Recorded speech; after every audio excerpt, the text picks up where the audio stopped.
Capítulo 3. Deus não está mais irado?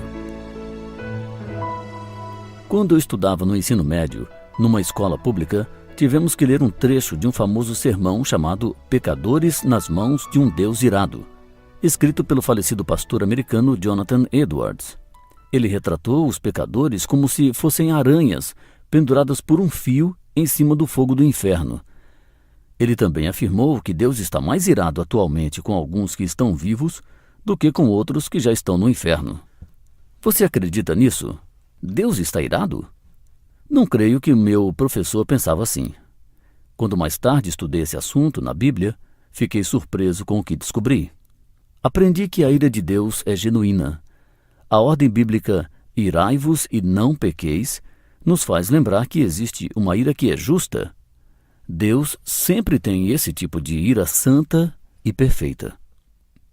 O apóstolo Paulo disse: a ira de Deus se revela do céu contra toda a impiedade e perversão dos homens. Romanos 1,18. O rei Davi disse: Deus é justo juiz, Deus que sente indignação todos os dias. Salmo 7,11. E o apóstolo João disse: quem crê no Filho tem a vida eterna.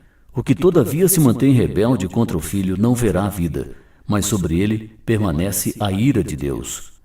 João 3,36. Observe que estes versículos ensinam que Deus não está somente irado contra o pecado, mas também contra o pecador. Visto que Deus vê todas as coisas, ele avalia com perfeição. Hebreus 4,13. Sempre que Deus está irado, isso acontece por razões santas. Às vezes pensamos em Deus como um juiz assentado no tribunal, onde passivamente decreta penas aos culpados. Mas Deus é assim? As palavras originais usadas para expressar a ira de Deus são impetuosas. Por quê? Porque, diferentemente dos nossos juízes, o pecado é cometido contra o próprio Deus. Observe a emoção no primeiro capítulo da profecia de Naum, onde Deus é identificado como zeloso, vingativo e cheio de ira. Versículo 2. O versículo 6 é ainda mais severo. Quem pode suportar a sua indignação?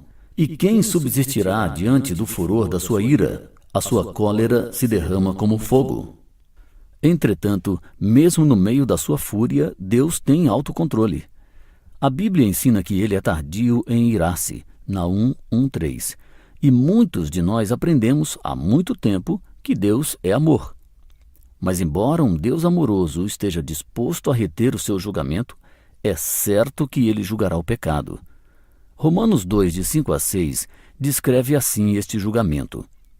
Mas segundo a tua dureza e coração impenitente, acumulas contra ti mesmo ira para o dia da ira e da revelação do juízo justo de Deus, que retribuirá a cada um segundo o seu procedimento. O versículo 16 desse mesmo capítulo afirma que isto ocorrerá no dia em que Deus, por meio de Cristo Jesus, julgar os segredos dos homens. Por que Deus está tão irado? Há pelo menos 3 razões. Primeira razão, por causa dos seus inúmeros pecados. Se você pecasse somente 10 vezes por dia durante o ano, desobedeceria a Deus 3.650 vezes. Mas se você pecasse 10 vezes por dia durante 15 anos, pecaria 54.750 vezes. Você é um pecador profissional, hein? No entanto, quantas vezes Adão pecou antes que fosse amaldiçoado por Deus? Segunda razão, você pecou contra o maior ser e a mais sublime autoridade. Há diferentes níveis de pecado e castigo. Isto você pode perceber em Lucas 10:2 ou em Lucas 12, de 42 a 48.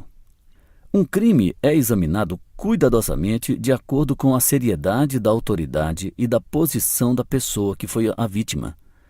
Uma coisa é desobedecer o seu patrão no trabalho ou o seu treinador na escola. Outra coisa é desobedecer a um juiz. Uma coisa é entregar um trabalho escolar atrasado. Outra coisa é assassinar o presidente. O maior mandamento é amar o Senhor Deus de todo o teu coração, mente, alma e força. O maior ser é Deus. Toda vez que você peca, comete o maior crime contra o maior ser. Deus deve estar irado. E a terceira razão, você pecou contra o maior ato de amor de Deus. Cristo foi enviado ao mundo por amor aos homens e mulheres. Está escrito em João 3,16.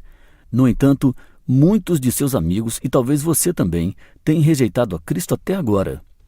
Esta rebelião é um pecado contra a misericórdia. Devemos nos surpreender com o fato de que Deus está irado contra aqueles que menosprezam seu amor? Como você pode ser salvo dessa ira santa? Apenas mediante a propiciação. Mas o que isso quer dizer?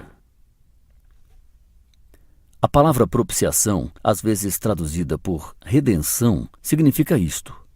Jesus satisfez completamente a justa ira de Deus por pessoas como você, morrendo em seu lugar, recebendo sobre si mesmo toda a ira que você merece.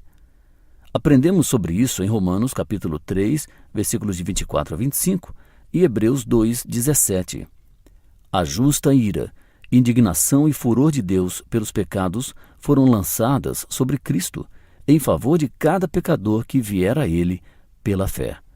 Esta é uma grande notícia.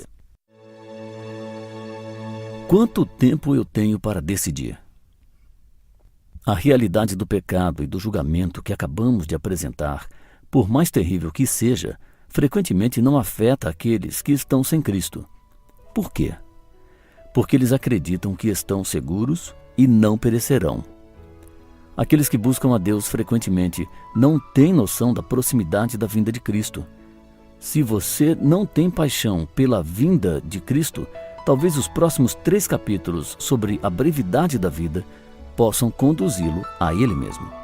Desejo que você perceba que deve vir a Cristo agora. Ninguém jamais se beneficiou por esperar, e a ninguém está garantida uma oportunidade no futuro.